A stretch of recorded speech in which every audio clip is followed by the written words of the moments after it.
You can do this with any color, but first is understanding the analogous color, the color pattern. And if I'm like playing with colors and I'm not too sure how, I know I have a teal or I have a green and I have a blue, and I'm not sure where to actually put them, I'll go right to the color wheel and see where is the color wheel positioning those colors. Tiffany, why are you shaking your head? Because this is wild. I mean, how you put your colors together. So me outside seeing your colors, I'm like, those colors look amazing together. I'm thinking you're just in your, and you probably are naturally just putting together. But to see this transition and that there's something supporting the color, yes, it's blowing my mind. So just go ahead. Thank you for that. So honestly, now it's like a natural thing because I've used the color wheel in that training so much. So now it comes to me natural. But before, I'm like, how the heck am I going to pull this off? So that's why I'm telling you guys, this part is key. And you're going to determine what color theory or what harmony you like. Some people may go with the complementary. I just kind of stay away from it. And this is an example right here. This is one you guys see me drape this so many times because I need good pictures because it's my branded colors and I put it in my branding a lot. But this backdrop was inspired by this color theory. Now, do you see the panels? You see the purple? It starts with the black, but then it goes to the purple, then it goes to the fuchsia, then it goes to the red, and then the gold is just the accent to kind of just give it that highlight, that brightening. But that is following a color harmony. Y'all got that? Got it. Now here's the complementary colors. This is where I kind of, you know what, I ain't going to do that because you playing with fire when it comes to draping. These are the colors that are directly opposite on the color wheel. The main reason a lot of people or companies use complementary colors is for these logos. Why? Because it's going to stop people. It's going to grab attention. It's going to say, hey, you need to pick me. You don't want your backdrop to be that loud. You don't want it to be that loud. So normally when it comes to marketing, that's when you'll see a lot of complementary colors. It just makes sense, right? But when you're looking for harmony and balance, you got to kind of be careful with those complementary colors. Example, this is something I did like 4 years. I don't even remember. I was in Houston at a class. And I'm going to talk to you guys about it a little further later, but complementary colors, I would never do a backdrop like you guys see me do all the time. My regular, like the one, if you see the backdrop, you know that's a Porsche Academy's backdrop. I would never do a complementary colors in that design because the design itself calls for the gradient effect so it can kind of just sway into each other. If I'm doing complementary colors, I'm going to do something like this where they're overlapping. Why? Because it doesn't need to go inside. It doesn't need to really transcend into each other. If I'm going to do complementary, I'm going to overlap it because the colors don't need to be directly close and transitioning into the next color. Do that make sense? Yeah. So you guys see people do the crisscross a lot. When you're doing crisscross, you can do complementary colors. So if I had someone come to me over the past month with some crazy colors, I was like, what am I going to do with that?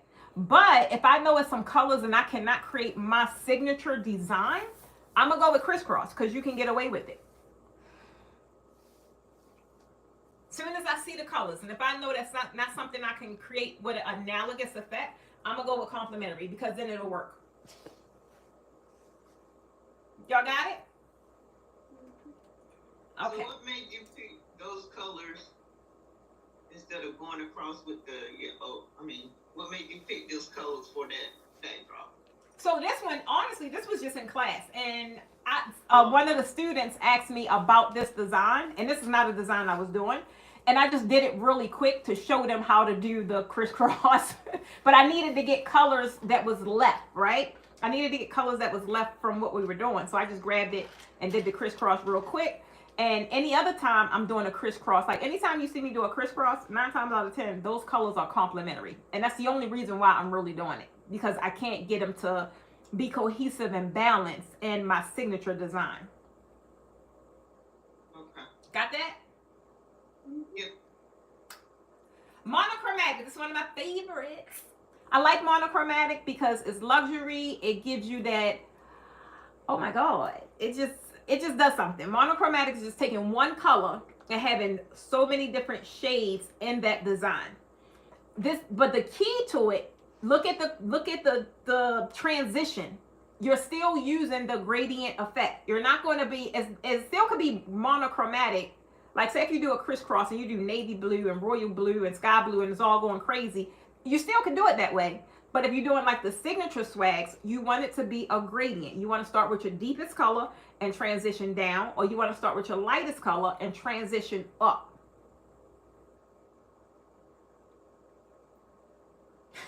Tiffany, you be tripping me out. You be like, ooh, okay. What? My mind is just going, but I'm receiving it. I'm just receiving it. What you thinking about right now?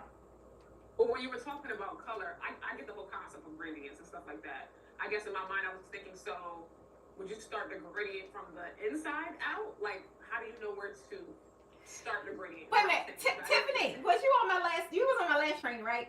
I was. Baby, you be having the best questions. You wanna know why? I love your questions because when you ask it, I'm like, oh, that's a good one. But guess what? I'm going to answer that in my next slide. Right. But it's good. I love it. I love it. So that I do have a strategy on how I do it, and I follow the same strategy because it makes it easier for me to set up. I ain't got to think about what goes where, and it just depends on if you're looking for a bold look or if you're looking for a more subtle look. And we about to get into it. So this was a monochromatic one. I've used same thing. You see the shades of blue. I started with my deep and I transitioned down into my lighter color.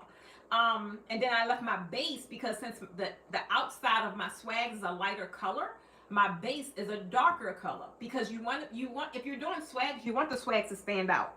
A lot of people pay attention. Some people, they will have a swag and the outside of their swag is the same color as their base. You done gotten lost in the design. You can't really see what's where because it's all just together. So if you have your base, your next layer, you should be able to trim the outside with a totally different color so you can actually see the design. Make sense? Y'all are amazing. So the monochromatic, guys, again, is shades of one color and just transitioning into the